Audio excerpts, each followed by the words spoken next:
नियुक्त करता है, इस क्वेश्चन पे थे, और इसका आंसर जो होगा प्रधानमंत्री, मुख्यमंत्री, भारत के मुख्य न्यायाधीश या राष्ट्रपति में से कौन करता है।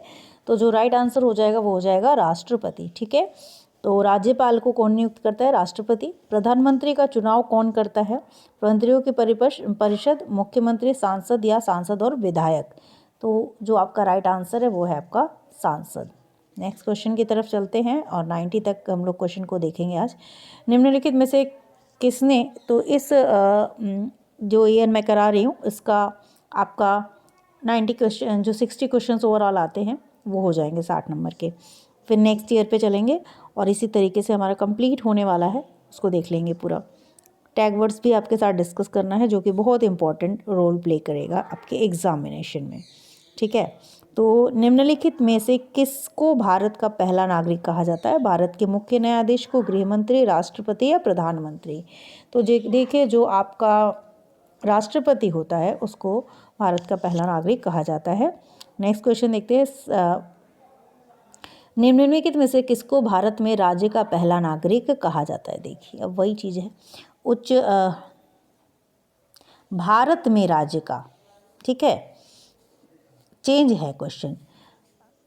पहला नागरिक कहा जाता है उच्च न्यायालय के मुख्य न्यायाधीश को, गृहमंत्री, राज्यपाल, मुख्यमंत्री, किसको। तो जो राइट आंसर है वो हो जाएगा ऑप्शन नंबर 3 यानी राज्यपाल को। वर्तमान लोकसभा 2014 के बाद 13वीं, 14वीं, 15वीं या 16वीं, तो राइट आंसर है आपकी 16वीं। भारत का वर्तमान राष्ट्रपति कौन है, नरेंद्र मोदी, प्रतिभा पाटिल, वेंकैया नायडू या रामनाथ कोविंद। ये क्वेश्चन तो समय के हिसाब से बदल जाएगा, तो इस क्वेश्चन को अभी आप नहीं देखेंगे क्योंकि वर्तमान में जो है इसको मैं आगे बढ़ाऊंगी। उस समय के हिसाब से जो आंसर होता वो होता आपका ऑप्शन नंबर 4 यानी रामनाथ कोविंद। ठीक है, तो ये 2018 का पेपर है, उसके हिसाब से है रामनाथ कोविंद, और समय के हिसाब से इस तरह के क्वेश्चंस जो है आपके बदल जाते हैं। तो नेक्स्ट क्वेश्चन देखते हैं, भारत में के संविधान में निम्नलिखित में से किसका उल्लेख नहीं किया गया है, राज्यों और केंद्र शासित प्रदेशों के नाम, सरकार का ढांचा, राजनीतिक दलों के नाम या नागरिकों के अधिकार। तो राइट आंसर हो जाएगा आपका ऑप्शन नंबर 3 राजनीतिक दलों के नाम। क्वेश्चन नंबर 75 कहता है कि राज्यसभा में सदस्यों को कौन नामांकित करता है, राष्ट्रपति, उपराष्ट्रपति, प्रधानमंत्री या सर्वोच्च न्यायालय के मुख्य न्यायाधीश। तो राष्ट्रपति नामांकित करता है। ठीक है, नेक्स्ट क्वेश्चन देखते हैं, निम्नलिखित में से कौन भारत की संविधान सभा का अध्यक्ष था, सी राजगोपालाचारी, डॉक्टर BR अम्बेडकर, राजेंद्र प्रसाद या जवाहरलाल नेहरू। जो राइट आंसर है वो है राजेंद्र प्रसाद। क्वेश्चन नंबर, निम्नलिखित में से कौन भारत का एकमात्र भारतीय गवर्नर जनरल था, doctor Sarvepalli Radhakrishnan, B Pattabhi Sitaramayya, TT Krishnamachari, C Rajagopalachari. तो राइट आंसर हो जाएगा C Rajagopalachari is the right answer. और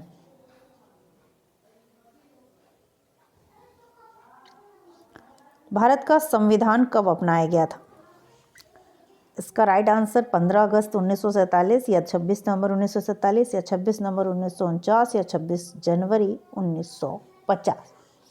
क्या राइट आंसर हो जाएगा, तो यहाँ पे आपका ऑप्शन नंबर 3 जो है 26 नवंबर 1949 जो है वो राइट आंसर है। और नेक्स्ट क्वेश्चन की तरफ चलते हैं, निम्नलिखित में से किसने भारत की रियासतों को एकीकृत करने में निर्णायक भूमिका निभाई। ऑप्शन दिया गया है जवाहरलाल नेहरू, सरदार वल्लभ भाई पटेल, BR अम्बेडकर या सी राजगोपालाचारी।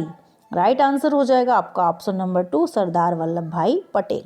नेक्स्ट क्वेश्चन, निम्नलिखित में से कौन भारत के संविधान की समवर्ती सूची के मामलों में कार्य करता है, केंद्र सरकार और राज्य सरकारें और स्थानीय सरकार निकाय, केंद्र शासित प्रदेश या स्थानीय सरकारी निकाय। राइट आंसर है आपका 80 का ऑप्शन नंबर 1 केंद्र और राज्य सरकारें। नेक्स्ट क्वेश्चन की तरफ चलते हैं, नेक्स्ट क्वेश्चन कहता है निम्नलिखित में से कौन भारत की संविधान सभा में मसौदा समिति के अध्यक्ष थे? श्री राजगोपाल आचार्य, B.R. अम्बेडकर, राजेंद्र प्रसाद या जवाहरलाल नेहरू? तो option number 2 B.R. Ambedkar is the right answer. 18वीं सदी में किसके नेतृत्व में बंगाल धीरे धीरे मुगल नियंत्रण से अलग हो गया? मुर्शिद कुली खान, नादिर शाह, अलीवर्दी खान या बुरहान उल मुल्क? राइट आंसर हो जाएगा आपका ऑप्शन नंबर 1 मुर्शिद कुली खान। ठीक है, नेक्स्ट क्वेश्चन देखते हैं निम्नलिखित में से किस गवर्नर जनरल ने फैसला किया कि बहादुर शाह जफर आखिरी मुगल सम्राट होंगे और उनकी मृत्यु के बाद किसी भी वंशज को शासक के रूप में नहीं पहचाना नहीं जाएगा? तो Lord Dalhousie, William Bentinck, Lord Canning या लॉर्ड कॉर्नवालिस? यहाँ पे राइट आंसर है लॉर्ड कैनिंग। नेक्स्ट क्वेश्चन किस गवर्नर जनरल ने घोषित किया कि अवध पर गलत तरीके से शासन किया जा रहा था और उचित प्रशासन? तो यहाँ पे ब्रिटिश शासन की आवश्यकता थी। तो यहाँ पे Lord Ripon, Lord Canning, Lord Dalhousie, Lord Mountbatten में से जो राइट आंसर हो जाएगा ऑप्शन नंबर 3 लॉर्ड डलहौजी। और इसी के साथ क्वेश्चन नंबर 85 कानपुर के किस शासक ने खुद को पेशवा कहा? तो नाना साहब ने, बाजीराव प्रथम, बाजीराव द्वितीय या बहादुर शाह जफर? तो यहाँ पे नाना साहब ने खुद को पेशवा कहा था। और कारखाने के विषय में पढ़ाने के लिए कि सबसे उपयोगी विधि होगी एक कहानी सुनाना, किसी विशेषज्ञ को निमंत्रित करना, किसी प्रौद्योगिक कारखाने की यात्रा आयोजित करना या एक डॉक्यूमेंट्री फिल्म दिखाना। तो जो आप यात्रा आयोजित करेंगे वो सबसे उपयोगी विधि होगी। एडुसेट से क्या अभिप्राय है? रॉकेट जिसका उपयोग मानव उपयोग निर्मित उपग्रहों को सूर्य की कक्षा में स्थापित करने के लिए किया जाता है। सौरमंडल को खोजा गया एक नया ग्रह, क्षुद्र ग्रह जो मंगल और बृहस्पति की कक्षाओं के बीच पाया जाता है, एक मानव निर्मित भारतीय ग्रह। राइट आंसर हो जाएगा ऑप्शन नंबर 4 एक मानव निर्मित भारतीय ग्रह। पंचवाणी और बीजक के निम्नलिखित में से किस महान हस्ती के छंद और विचारों को संरक्षित किया गया है? मीराबाई, कबीर, गुरु नानक या Ravidas? Option number 2 Kabir is the right answer. Ellora की गुफा का भित्ति चित्र जिसमें विष्णु को नरसिंह अर्थात पुरुष सिंह के रूप में दिखाया गया है, किस काल की कृति है?